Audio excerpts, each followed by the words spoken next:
todos. Gracias por... Siempre me hacen la misma vaina.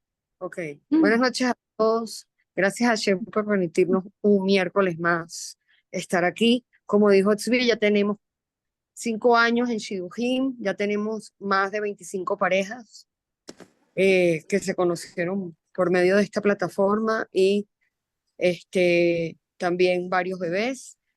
Por el otro lado, todos los miércoles tenemos un speaker o traemos a alguien a alguna actividad para que se conozcan. Sin embargo, Shiurim o algún otro tipo de actividades hay para botar para arriba en todos los diferentes, ¿cómo se dice? Eh, Plataformas y lugares para estudiar. Y aquí es para venirse a conocer. Eso sería. Y también por el otro lado, bueno, agradecerle a Tzvi, que también me ayuda y nos ayudamos mutuamente en el grupo y hemos formado lo que hemos formado hasta el día de hoy. Tenemos varios chats y uno de los chats es de Chathan, para que sepan, por si no quieren conocerse por medio del chat, del Zoom, del chat, del Zoom, de Facebook, de Instagram, tenemos Chathan, para que sepan. Y hoy tenemos una persona muy especial que llevo rogándoles ya hace más de no sé cuánto tiempo, mira la cara, pero aquí está, es una persona muy importante para mí, que quiero mucho, y a su familia, agradecida de su mamá y su papá que conocieron. Están con mi familia siempre por allá en ese lugar donde viven, que no se puede nombrar. Y bueno, aquí está el micrófono, Hani. Te quiero mucho y welcome. Thank you, thank you, thank you. Bueno, la verdad que Malca sí me estuvo pidiendo por un tiempo, pero mi hija estaba por dar a luz. Le dije, Malca, me da miedo decirte que lo voy a hacer y tener que volar y quedarte mal. Entonces, Baruch Hashem, ya nació mi nietecito, así que le dije, ya, Malca ya nació, we could do this. Así que fue buena excusa la que tenía por no poder compartir con ustedes en este momento, pero bueno, aquí estamos hoy en la noche y de verdad estamos en unas fechas que en el calendario judío son de mucha importancia, son conocidas como las 3 semanas y generalmente reconocemos que son días de luto, por decirlo de alguna manera. Las 3 semanas no nos cortamos el cabello, no escuchamos música, etcétera. Y cuando llega el mes de Av, que es el Rosh Hodesh, que fue hace varios días que ya,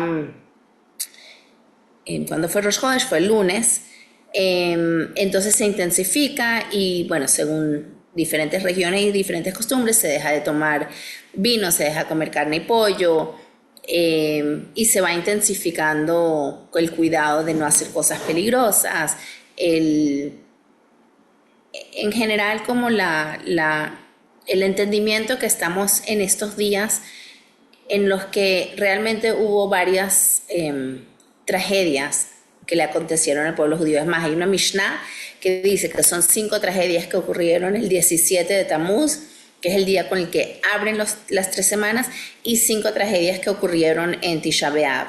Si uno mira en la historia, son mucho más que 5 tragedias, son 5 y 5 las que están nombradas en la Mishnah, pero sabemos que no han sido en fechas buenas para el pueblo judío en general, aunque recientemente salió un meme que me imagino que muchos de ustedes vieron, que para nosotros este año Simchat Torah de alguna manera se sintió como Tisha B'Av, así que estamos listos para que Tisha B'Av se sienta como Simchat Torah.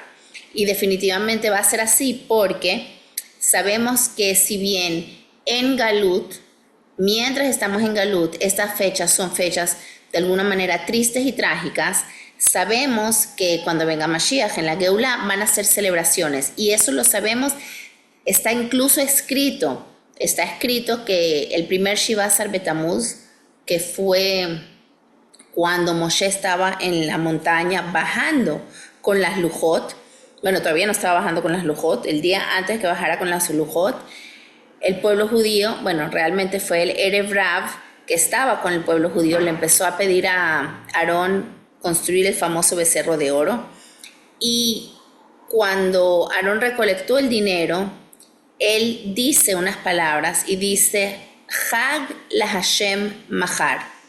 Mañana celebraremos la fiesta de Hashem. Y era su forma de postergar, según Rashi, un día más que no se construyó el becerro de oro hoy, sino mañana. Y efectivamente, en la mañana madrugaron todo el Erev Rav y empezaron a bailar y empezaron con toda la festividad del famoso becerro de oro.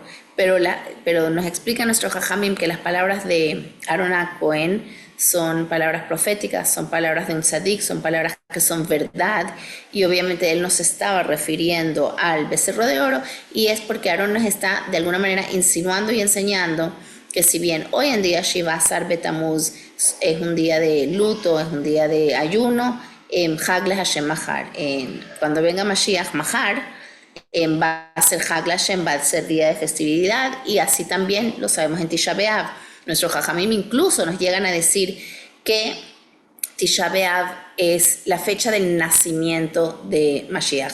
¿Pero qué significa eso? Entonces, hoy quiero hablar con ustedes dos conceptos que me parece que son importantes, y realmente ninguno de los conceptos quizás sea algo nuevo ni novedoso para ustedes, ni algo que no hayan escuchado. Pero yo soy fiel creyente en la importancia de, como dicen en inglés, going back to the basics. Yo siempre doy yo soy una persona visual. Hay muchas formas de aprender. Hay las personas que son oyentes, hay las personas que, diferentes maneras de aprender, pero yo soy una persona visual, y yo siempre cuando transmito lo que quiero transmitir trato de usar ejemplos gráficos.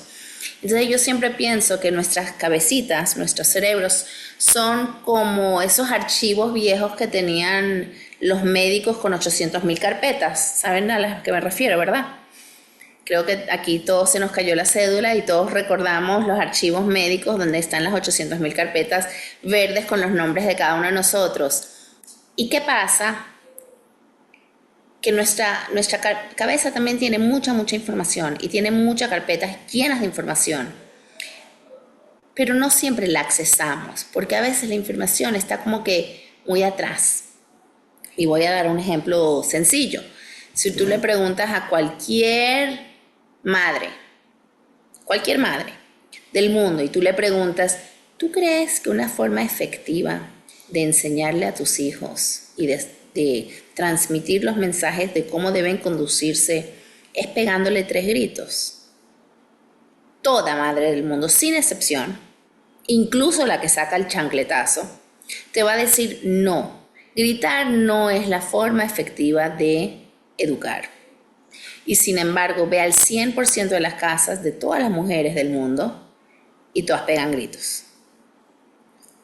Todas, sin excepción, todas pegamos gritos. La gran pregunta es, si sabemos que no es la forma efectiva, ¿por qué lo estamos haciendo? Y la razón es porque lo sabemos en una carpeta que está muy atrás. Pero el momento que ocurren las cosas, esa información no está fácilmente accesible y por eso la ignoramos. Pero ¿qué pasa si esa mamá tuvo una conversación con una amiga sobre la educación de sus hijos, o fue a una clase o un shiur de Torah sobre la educación de sus hijos, y hablaron de la importancia de la paciencia y de la tranquilidad y de educar correctamente? Entonces, por los próximos, por lo menos 48 horas, no va a pegar gritos, ¿sí? ¿Por qué? Porque la información que tenía atrás se la pusieron adelante. ¿Van conmigo lo que estoy tratando de hacer aquí? Entonces, muchas veces, uno siempre está buscando conceptos nuevos, ideas nuevas, y yo digo que a veces, más importante que buscar conceptos nuevos e ideas nuevas, es agarrar los conocimientos que ya tenemos, pero que están muy atrás, y hay que ponerlos adelante. ¿Tiene sentido lo que estoy diciendo? Sí. Entonces, hoy quiero hablar de dos conceptos. Otra vez, no son nuevos, pero son importantes. Y son importantes en nuestras vidas, en todos los ámbitos. Y el primer concepto, estoy tratando de decir cuál va a ser el primero. Ok, El primer concepto es que yo veo que quienes están aquí, la verdad, Malca me pidió que lo transmita en mis grupos, pero me agarró en las 3 semanas de campamento, que para mí es un 24/7, es un trabajo espectacular que me corre por las venas, me encanta, pero no tengo tiempo de respirar, así que no lo transmití, pero veo que quienes están aquí son personas que todas tienen conocimiento judaico importante y siento que puedo hablar a un nivel un poquito más elevado. Pero hay una famosa, un famoso dicho en el Talmud que me imagino que todos han escuchado y que de alguna manera a todos les ha molestado. Y el dicho es que en cada generación que no se reconstruyó el Bet HaMikdash, se considera como si se hubiera destruido en esa generación. Y claro, tiene mucha lógica. O sea, el Bet HaMikdash se destruyó hace tantos años. Si no se reconstruyó en esta generación, entonces implica que si hubiera estado, se hubiera destruido, porque si no, se hubiera reconstruido. Pero es una frase que es un poco heavy y realmente molesta. Y una muy amiga, una joven, cuyo Yortzeit fue esta semana, Rosh Chodesh Av, hace 2 años, tuvimos una conversación y a ella le molestaba esta frase y me comentó que no era justo que el Talmud dijera eso. Primeramente porque hay tantas generaciones llenas de tzadikim, tantas generaciones de gente realmente pura, de gente importante.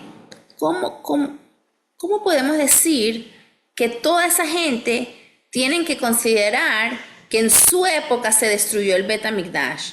Además, que si ellos no lograron reconstruir el Bet HaMikdash, ¿qué diremos nosotros? Que no les llegamos ni a los talones. O sea, ¿cómo vamos a lograr nosotros una reconstrucción si a ellos hay que considerar que hicieron destrucción?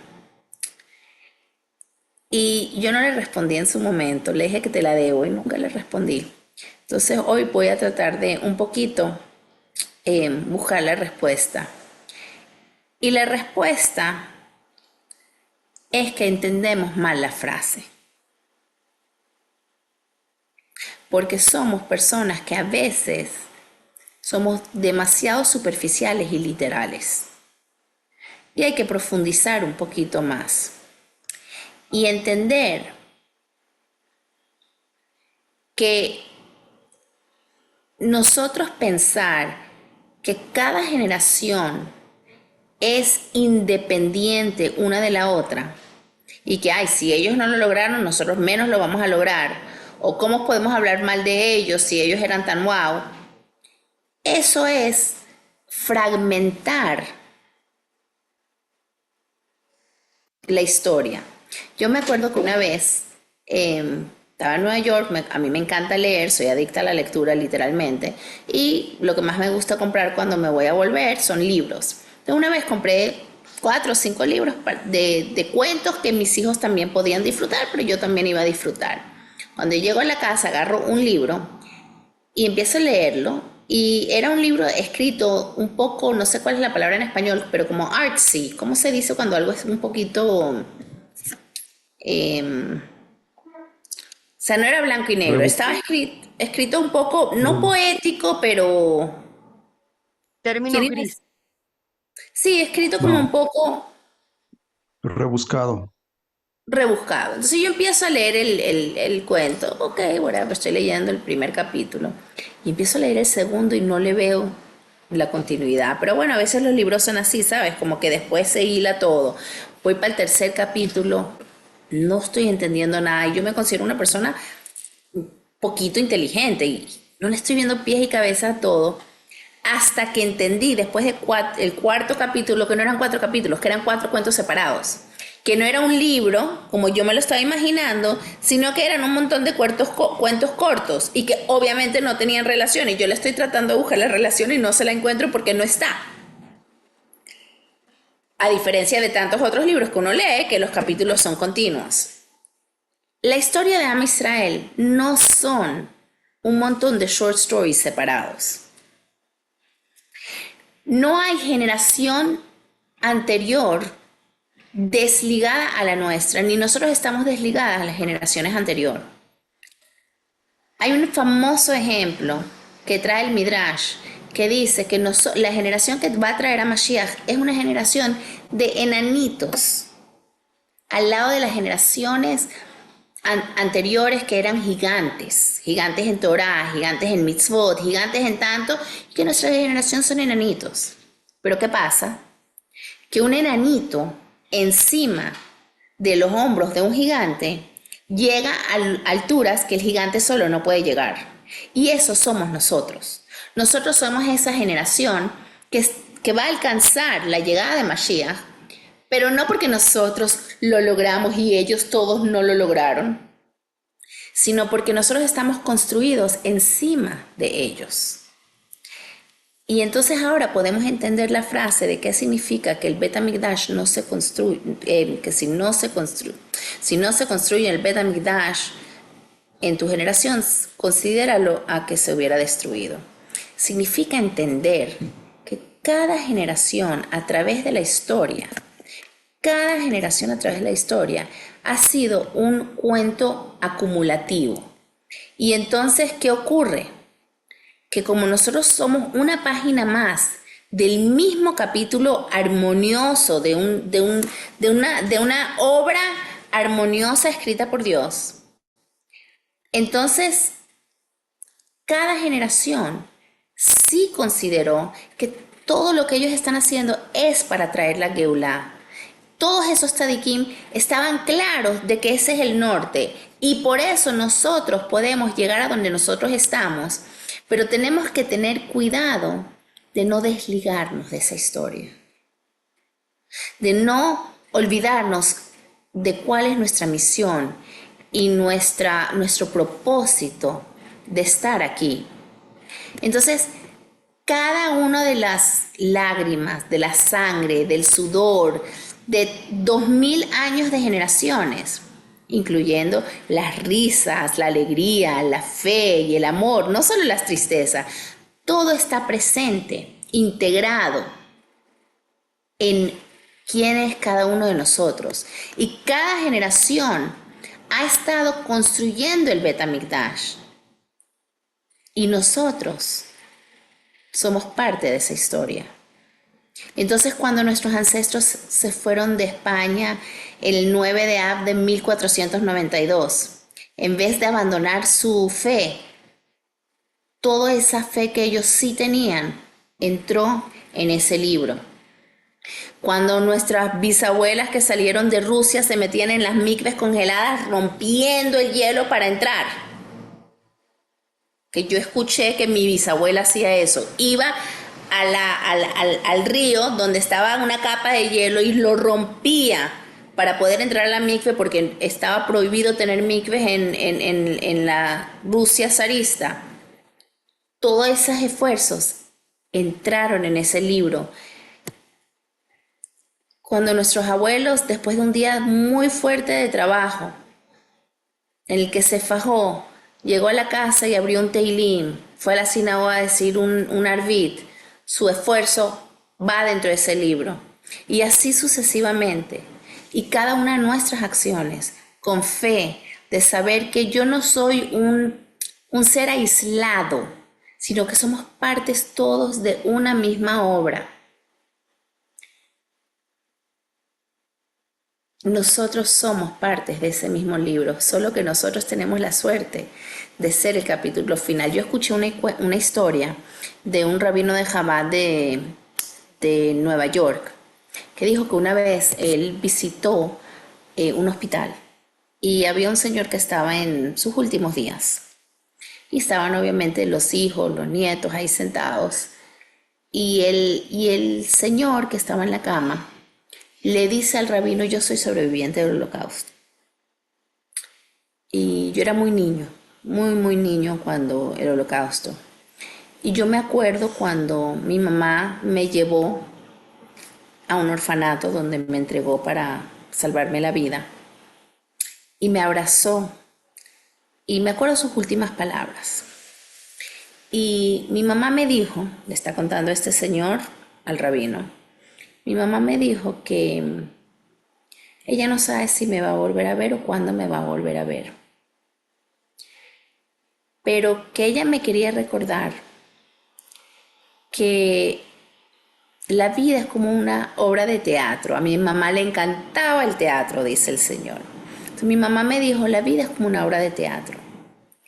Y que en las obras de teatro, en diferentes momentos, entran personas en el escenario a hacer su actuación y después se van detrás del telón.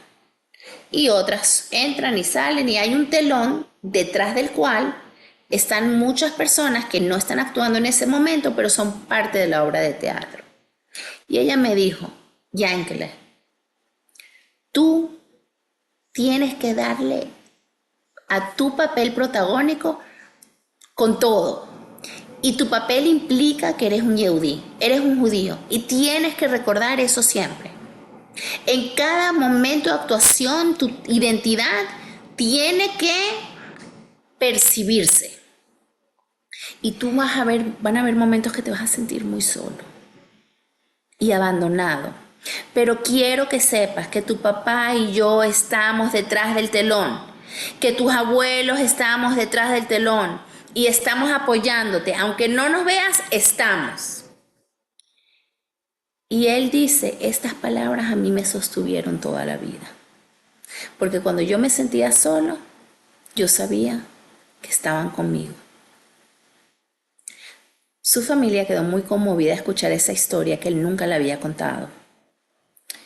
Y bueno, al día siguiente falleció.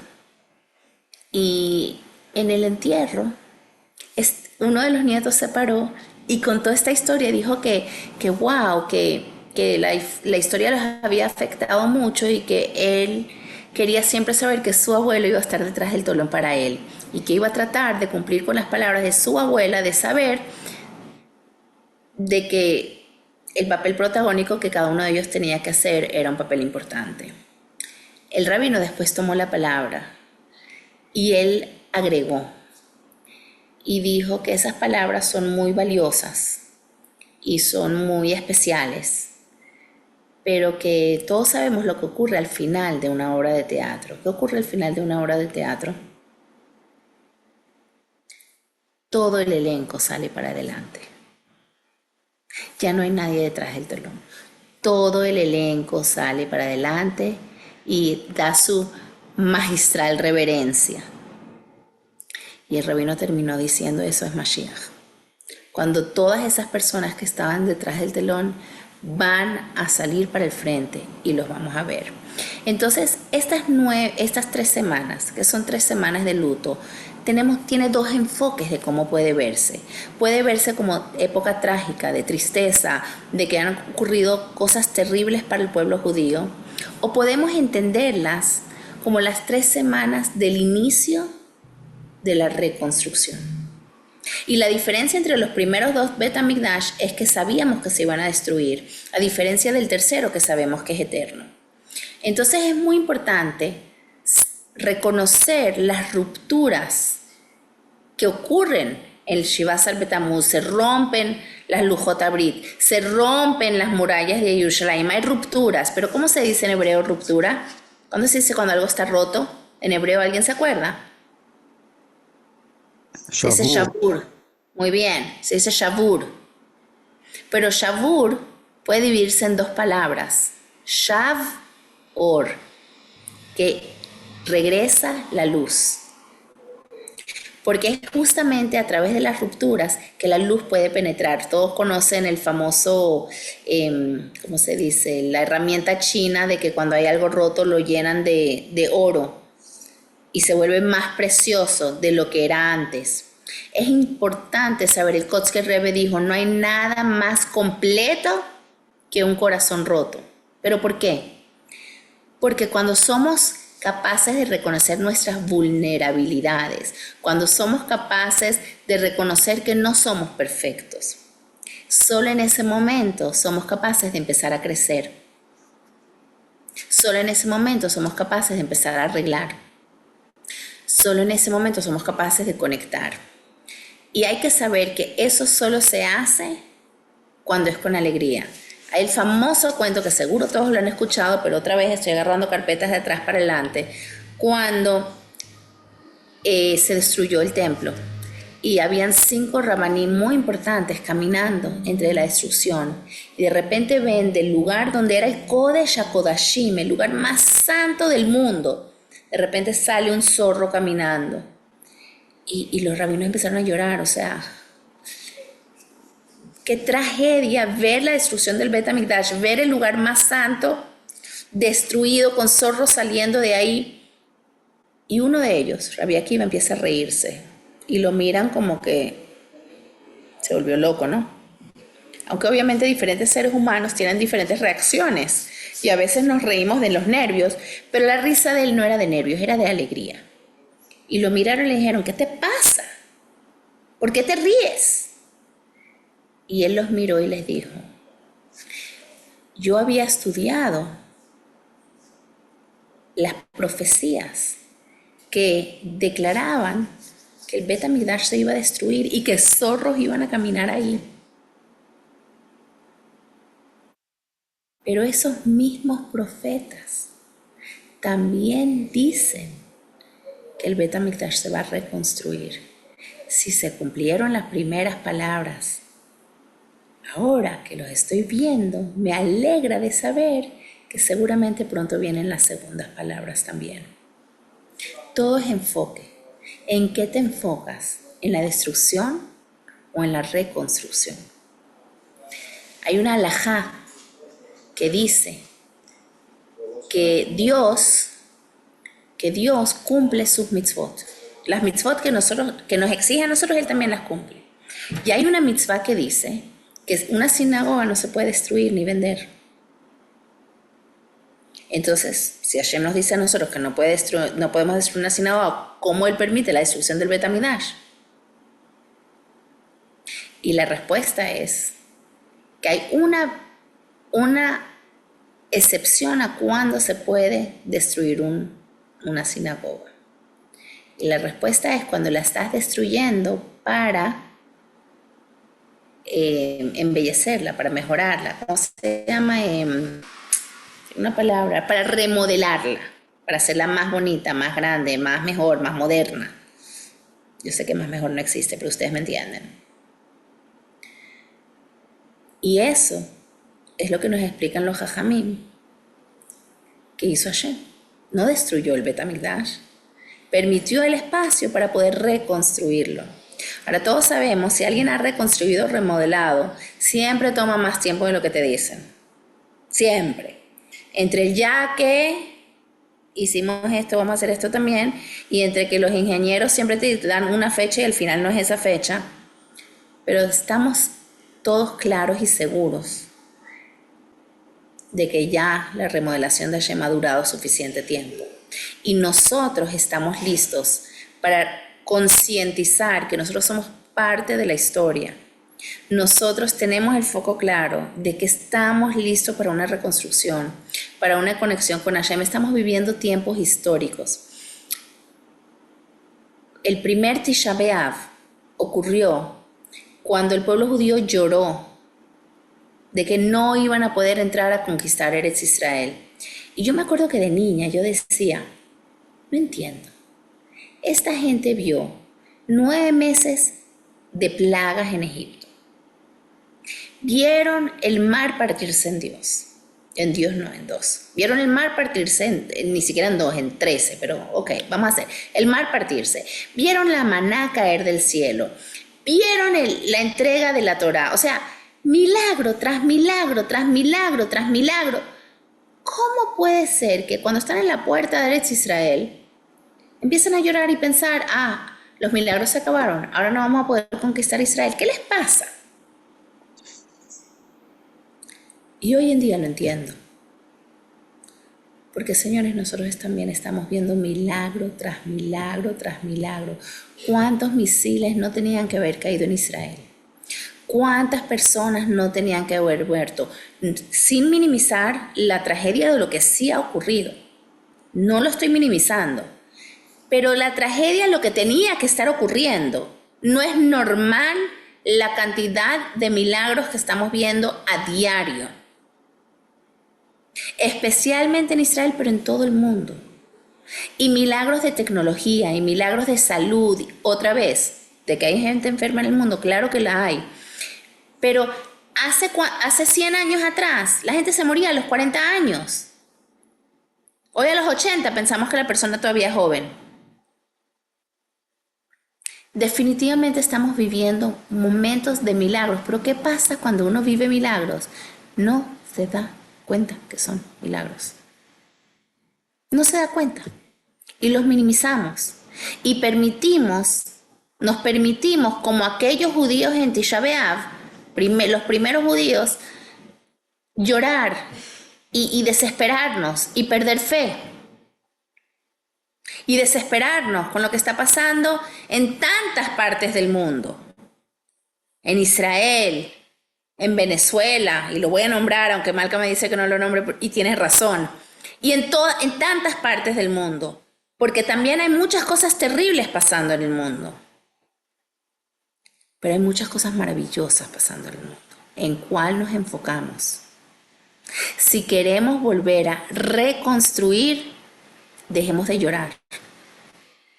Dejemos de pensar que somos un pedacito fragmentado, separado, aislado. Y entendamos que estamos en ese acto final. Estamos listos para que las cortinas se levanten y que salgamos todos a la gran reverencia a reconocer a Hashem. Como dicen Aleinu, lo decimos todos. Estamos listos para decir Hashem Echad, Ushmo Echad. ¿Alguna pregunta? Eso es todo. Eso es todo. Te Tú me molesta. das el micrófono, yo sigo hablando. A mí no me asustas, tú lo sabes. No, nadie te para. Me haces competencia. Nadie te hace competencia. Tú sabes que una vez escuché unas palabras que me encantan, que cuando una persona habla y otra persona habla es una interrupción. Pero cuando una persona canta y otra canta, ¿cómo se dice? It's a harmony. ¿Cómo se dice harmony en español? Armonía, ¿no? Armonía. Sí, se dice armonía, no suena igual de bonito. It's a harmony. Entonces, Malca, cuando tú hablas y yo hablo, it's a harmony, nunca nos estamos interrumpiendo. Hay que repetir lo que hicimos exactamente hace 2 años. ¿Te acuerdas? Sí, no. Tus clases de lunes, hablamos juntos. De hecho, Ah, miré ahí. sí, lo dejé de hacer porque me cansé de rogarle a la gente que hable.